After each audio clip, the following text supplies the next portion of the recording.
அடுத்து நம்ம சொன்ன விஷயமாக ஏற்கனவே சென்ற வாரம் சொன்ன பதில் இருக்குல்ல, அந்த பதில் தொடர்பாக சில ஒரு கேள்வியை கேட்டிருக்கிறாங்க.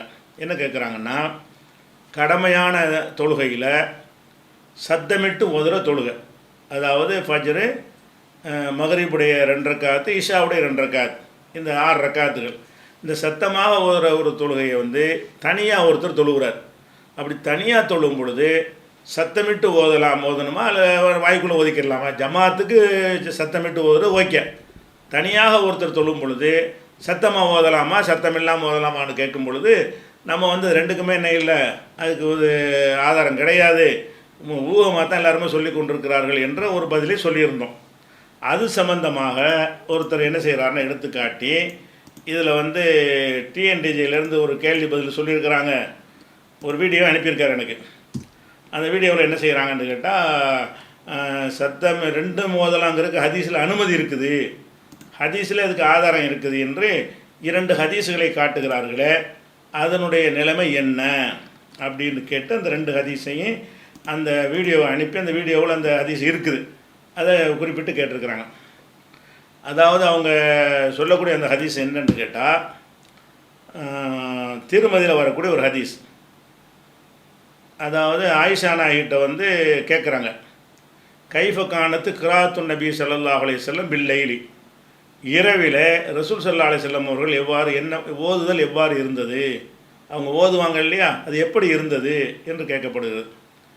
அதோட தெளிவாகவும் கேட்குறாரு, அக்கான யுசிர்ரு பில் கிராத்தி அம் எஜ்ஹரு, ரசூல் ஸல்லல்லாஹு அலைஹி வஸல்லம் அவர்கள் ரகசியமாக ஓதிக்கொள்வார்களா சத்தமாக ஓதிக்கொள்வார்களான்னு கேட்கப்பட்டுச்சு. அப்போ ஆயிஷா நாயி சொல்கிறாங்க, குள்ளு தாளிக்க கதுக்கான எஃபோலு, எல்லாமே செய்வாங்க. சில நேரத்தில் சத்தமாக ஓதுவாங்க, சில நேரத்தில் சத்தம் இல்லாமல் ஓதுவாங்க. ருப்பமா அசர்ர பில் கிராத்தி ஒரு ருப்பமா ஜஹர, சில நேரங்களில் சத்தமிட்டு ஓதுவாங்க, சில நேரத்தில் சத்தம் இல்லாமல் ஓதுவாங்க. அப்போ இந்த ஹதீஸை வைத்து அவங்க ஒரு பதிலை சொல்லியிருக்கிறாங்க. என்ன சொல்கிறாங்க பதில்? இந்த ஹதீஸின் அடிப்படையில் 2க்கும் நேரடி அனுமதி இருக்கிறது. சத்தமிட்டு ஓதுறதுக்கும் நேரடி ஆதாரம் இருக்கிறது, சத்தம் இல்லாமல் ஓதுறதுக்கும் நேரடி ஆதாரம் இருக்குது அப்படின்னு சொல்லி இந்த ஹதீஸை காட்டுறாங்க. இந்த ஹதீஸ் வந்து அறிவிப்பாளர்களில் எந்த ஒரு குறையும் கிடையாது, சரியான ஹதீஸ், ஹதீஸுடைய எந்த குளரும் கிடையாது. ஆனால் இவங்க சொல்லக்கூடிய அர்த்தம் அதில் இருக்குதா? இதில் வந்து தொழுகையில் ஓதுறதை பற்றி கேட்கப்படுதா? வாசகமே என்ன இருக்குது, ரசூலுல்லாஹ் இரவில் எப்படி ஓதுவார்கள், சும்மா ஓதுவோம்ல இரவில் ஓதுவார்கள்னு வருதே தவிர தொழும்போது ஓதுவார்கள்னு வரல. இரவில் எப்படி ஓதுவார், சத்தமாக ரசூலுல்லாஹ் குர்ஆன் ஓத நினைத்தார்களே ஆனால் எப்படி ஓதுவாங்கன்னு வருதா, இல்லை தொழுகைன்னு வருதா? அந்த வாசகத்தை எடுத்துக்கிட்டீங்கன்னா, கைஃப கானத்து கிராத்து நபி, நபியுடைய கிராத்து எப்படி இருந்தது, பிள்ளைகள் இரவில் கிராத்து ஓதுவாங்கல்ல, அது எப்போ தான் ரசூல் அடிக்கடி குர்ஆன் ஓதிக்கிட்டு தான் இருப்பாங்க, அவங்களுக்கு தானே வஹி வந்துச்சு, ஓதி கொண்டிருப்பார்கள். அப்போ அதிகமாக குர்ஆன் ஆசைப்பட்டு ஓதும் பொழுது சத்தமாக ஓதுவாங்களா சத்தம் இல்லாமல் ஓதுவாங்களா அப்படின்னு கேட்கப்படும் பொழுது, அக்கான யுசிர்ரு பில் கிராத்தி மெஜிகரு, கிராத்தை வந்து சத்தமாக ஓதுவாங்களா சத்தம் இல்லாமல் ஓதுவாங்களான்னு கேட்கும் பொழுது, குள்ளு தாளிக்க கதுக்கான ஏஃபோலு, எல்லாமே செய்வாங்க. ருப்பமா அசர்ர பில் கிரா ருப்பமா ஜஹர, சில நேரத்தில் வந்து சத்தம் போட்டு ஓதுவாங்க, சில இதான் பதில். அப்போ இந்த ஹதீஸில் வந்து நம்ம பேசி கொண்டிருப்பது தொழுது கொண்டிருக்கும் பொழுது, அது தனியாக ஒருத்தர் தொழுது கொண்டிருக்கும் பொழுது தொழுகைக்குள்ளே ஓதுவார்ல, அதை சத்தமாக ஓதுறதா இல்லையாங்கிறதுக்கு தான் ஆதாரம் இல்லைங்கிறோம். இவங்க காட்டுற இந்த ஹதீஸ் வந்து தொழுகையில் ஓதுறதை பற்றியே சொல்லலை, சும்மா உட்காந்து ஓத மாட்டோமா, தொழுகையில் மட்டும் தான் குர்ஆன் ஓதுவோமா? தொழுகைன்னா தொழுகைன்னு குறிப்பிடணும், தொழுகை என்று குறிப்பிடாமல் ஓதுறதை பற்றி வந்தால் குர்ஆன் ஓதுறதுன்னு தனி வணக்கம், அது அதிகமாக என்ன செய்வாங்க, ரசூல் ஸல்லல்லாஹு அலைஹி வஸல்லம் ஓதுவார்கள், மற்ற சஹாபாக்களும் ஓதுவார்கள். அப்போ குர்ஆன் ஓதுறதை பற்றி பொதுவாக ஓதுவதை பற்றி சொல்லும் பொழுது தான் சத்தமாக ஓதிக்கலாம் சத்தம் இல்லாமல் ஓதிக்கலாம். நம்மளும் இப்படி தானே ஓதுறோம், நம்ம கூட குர்ஆன் ஓதுறது என்ன செய்வோம், சில நேரத்தில் நம்ம சத்தம் போட்டு ஓதிக்கிடுவோம், குர்ஆனை வச்சு ஓதும் பொழுது சில நேரத்தில் நமக்குள்ளே ஓதிக்கிடுவோம். இது மாதிரி உள்ள விஷயத்துக்கு இந்த ஹதீஸ் ஆதாரமாக காட்டலாம். தொழுகையில் ஓதுறதை பற்றி இது குறிக்க மாட்டா, குறிக்காது, அதுக்கு தான் அது ஆதாரம் இல்லைன்னோம். இது குறித்து ஆதாரம் இல்லை நம்ம சொன்னோமே, எதுக்கு ஆதாரம் இல்லைன்னு சொன்னோம்? இந்த ஹதீஸ் வந்து தொழுகை குறிக்கலையே, சும்மா ஓதுற பற்றி தானே கேட்குது. அப்போ திருமதியில் இந்த ஒரு ஹதீஸ் எடுத்து காட்டுறாங்களா, இது வந்து அது நிற்காது. இதை வச்சு அவங்க சொன்னார்களே ஆனால் இது வந்து நிற்கவே நிற்காது. அடுத்து என்னென்னு கேட்டால் இன்னொரு ஹதீஸையும் சொல்கிறாங்க. அது என்னென்னு கேட்டால், ரசூல் ஸல்லல்லாஹு அலைஹி வஸல்லம் அவர்கள் வந்து சொல்கிறாங்க, அபூபக்கரை பார்த்து சொல்கிறாங்களாம், மரர்த்து பிக்க அந்த தக்கரவு, நான் வந்து உன்னை கடந்து சென்றேன், நீ ஓதி கொண்டிருந்தாய்.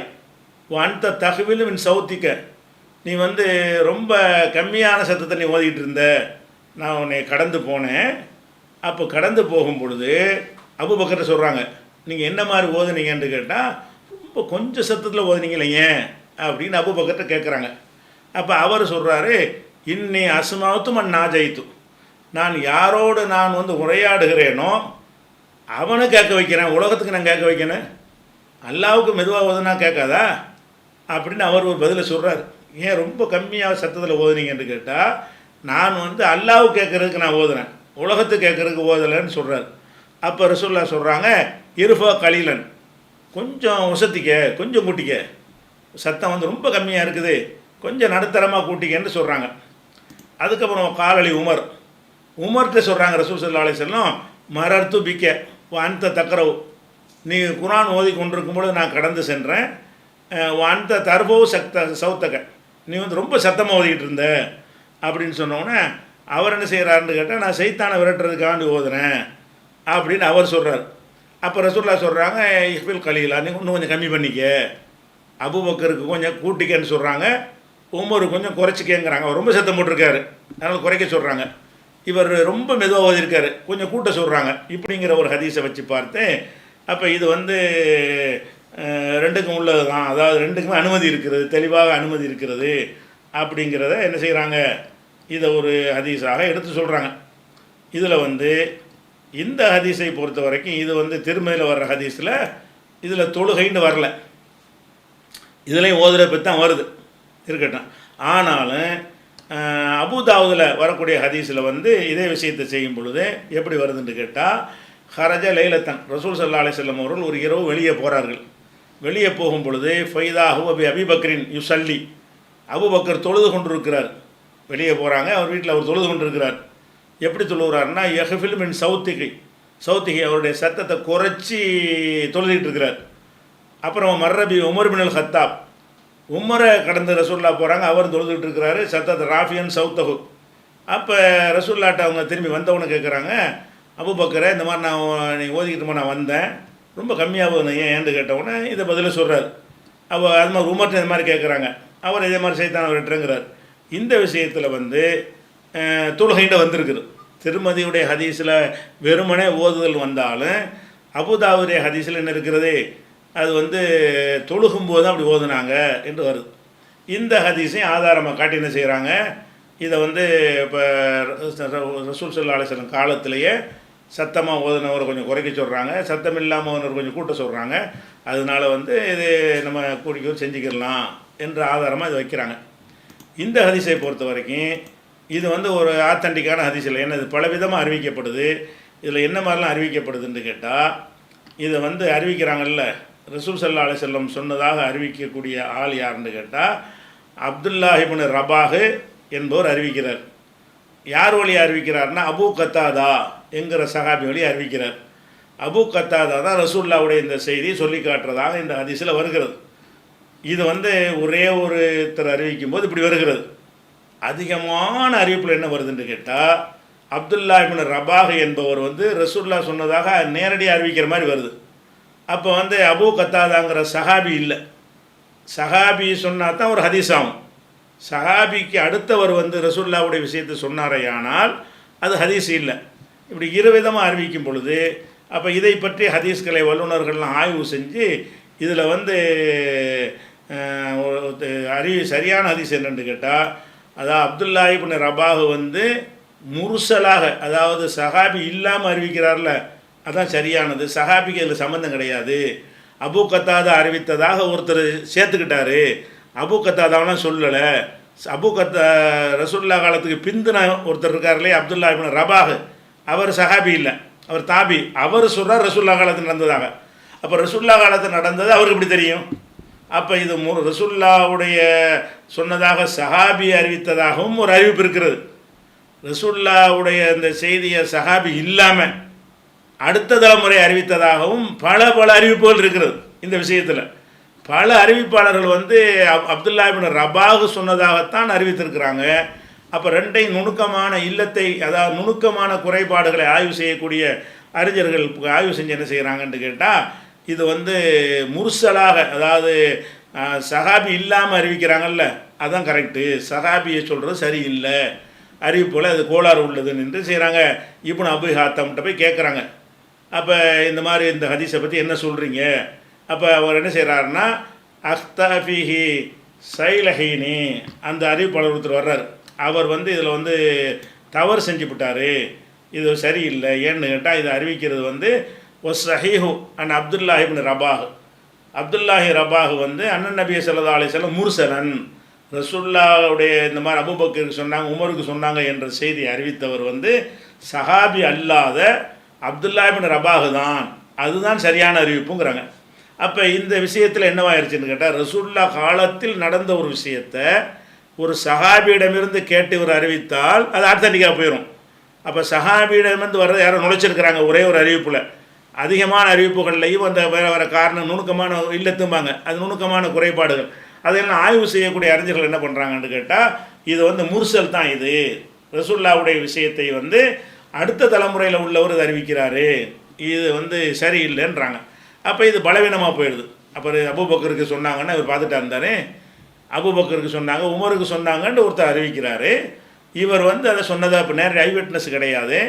அபூபக்கர்கிட்ட சொன்னது இவர் பார்க்கல, உமர்கிட்ட சொன்னதை பார்க்கல. அப்போ அபூபக்கர் உமர் காலத்தில் இல்லாத ஒருத்தர் பிற்காலத்தில் வந்த ஒருத்தர் வந்து என்னமோ நேரடியாக பார்த்த மாதிரி சொன்னாரே, ஆனால் அது வந்து ஹதீஸாக யாரும் ஏற்றுக்கிற மாட்டாங்க. அது ஹதீஸ் கிடையாது, ஆதாரபூர்வமான ஹதீஸ் கிடையாது. இது ஒரு விஷயம், இதை நம்ம கவனத்தில் வச்சுக்கணும். அடுத்ததாக இன்னொன்னே நீங்கள் பார்க்கணும், இது வந்து ஒரு செயற்கையாக ஹதீஸ் சரியில்லைன்னு ஒன்று ஆயிடுச்சு, பார்த்தாலே செயற்கையாக தெரியுது. ரசூல் ஸல்லல்லாஹு அலைஹி வஸல்லம் ராத்திரியில் வீடு விடா போய் என்னன்னு பார்த்துட்டா போவாங்க? வீட்டுக்குள்ளே ஒரு தொழுதுட்டு இருப்பார். நான் உன்னை கடந்து போனேன், ராத்திரியில் ஒரு சத்தத்தை கேட்டேன், அவரே கம்மியாக ஓதுற, அது கேட்டே இருக்காது, அவர் வீட்டுக்குள்ளே ஓதிட்டு இருக்கிறாரு. ரசூலுல்லாஹ் வெளியே நடந்து போனாங்களாம். அவரும் இன்னும் சொல்ல போனால் அபூபக்கர் அவர்கள் வந்து மதீனாவிலே இருந்தார். அபூபக்கர் அவர்கள் வந்து மதீனாவுக்கு வெளியே பல 4-8 கிலோமீட்டருக்கு அப்பால் உள்ள பகுதியில் என்ன செய்கிறாரு, எக்ஸ்டென்ஷன் ஏரியாவில் அவர் இருக்கிறார். இங்கேருந்து அவர் வருவார். ரசூலுல்லாஹ் மூத்தா போன செய்தி கூட கேள்விப்பட்டு அங்கேருந்து வருவார், வேகமாக வந்து சேருவார், பக்கத்தில் கூட இருக்க முடியல அவருக்கு. அப்போ அபூபக்கர் அவர்கள்ட்ட போய் பார்க்குறதா இருந்தால் ராத்திரி கிளம்பி போய் 8 கிலோமீட்டர் நடந்து போய் ஒரு வீட்டு வாசல் நின்று கேட்டிருக்கணும். அப்போ அபூபக்கர், நான் நீ ஓதி தொழுதுகிட்டு இருந்தீங்களா, நான் வந்தேன், நீ கம்மியான சத்தில் ஓதின, கம்மியான சத்தில் ஓதினார் என்றால் அது ரசூலுல்லாஹ்வுக்கு கேட்டிருக்காத, வீட்டுக்குள்ளே ஓதுறாரு. அது வந்து ரசூலுல்லாஹ்வுக்கு இப்படி கேட்டிருக்கேன், அப்படி கேட்டிருக்கோம் என்று சொன்னால் கரெக்டாக தானே ஓதிருக்காரு, அவருக்கு கூட்ட சொல்ல தேவையில்லையே. அவர் ஓதுற ரசூலுல்லாஹ் வெளியே நிற்கிற ரசூலுல்லாஹ் கேட்டிருக்கு என்று சொன்னால் கொஞ்சம் சத்தத்தை ஒசத்துன்னு இப்படி சொல்லுவாங்க. இந்த மெசேஜே என்ன செய்யலை, அது கரெக்டாக தெரியலை, இப்படி சொல்கிற அந்த மெசேஜும் சரியில்லை, சொன்னவர் நேரடி ஐ விட்னஸ் இல்லை, இவர் பார்க்கலை, அபூபக்கர்கிட்ட சொன்னதையும் உமர்கிட்ட சொன்னதையும் பார்க்கவில்லை, இவராக எங்கேயும் கேள்விப்பட்டு இவராக அவர் சொல்லியிருக்காருன்னு வருமே தவிர இது வந்து சரியான ஹதீஸ் இல்லை. அதனால தான் நம்ம என்ன செய்யணும்னு கேட்டால், இந்த கடமையான தொழுகையை தனியாக தொழுவும் போது சத்தமிடுங்க என்றும் நேரடியான ஆதாரம் இல்லை, சத்தமிடாதில் நேரடியான ஆதாரம் இல்லை என்று நம்ம சொன்னோம். இவங்க ஆதாரமாக காட்டிக்கிறது ரெண்டுமே என்னது, ஒன்று முர்சலு, ஒன்று தொழுகையை பற்றி சொல்லாது, சும்மா கிராத்தை பற்றி பேசக்கூடியது, அதனால் அது வந்து நிற்காது. அடுத்து இந்த திருமதியில் வந்த இந்த ஹதீஸை பொறுத்த வரைக்கும் கிராத்து என்று வருதே தவிர தொழுகை என்று வரலைங்கிறத நம்ம விளங்கி கொண்டோம்.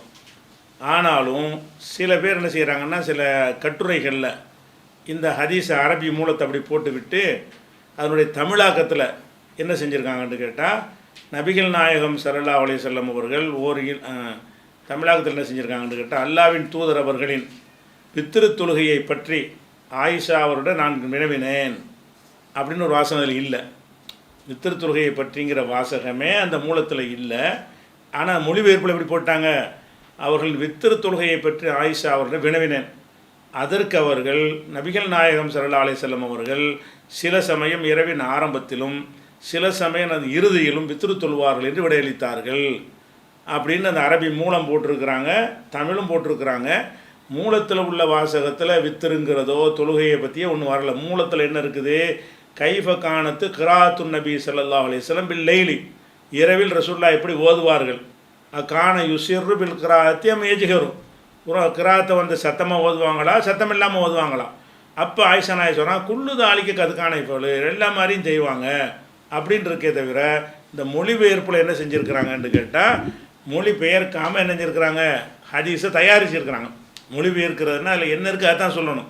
இவங்க நினைச்சிருக்கிறாங்க ஹதீஸை புதுசாக ரெடி பண்ணி அதுக்கு தகுந்த மாதிரி வாசகத்தை போட்டிருக்கிறாங்க. அந்த மொழிபெயர்ப்பில் தப்பு இருக்கிறது, மூலத்தை நீங்கள் செக் பண்ணிக்கிட்டீங்கன்னா அது நிற்காது.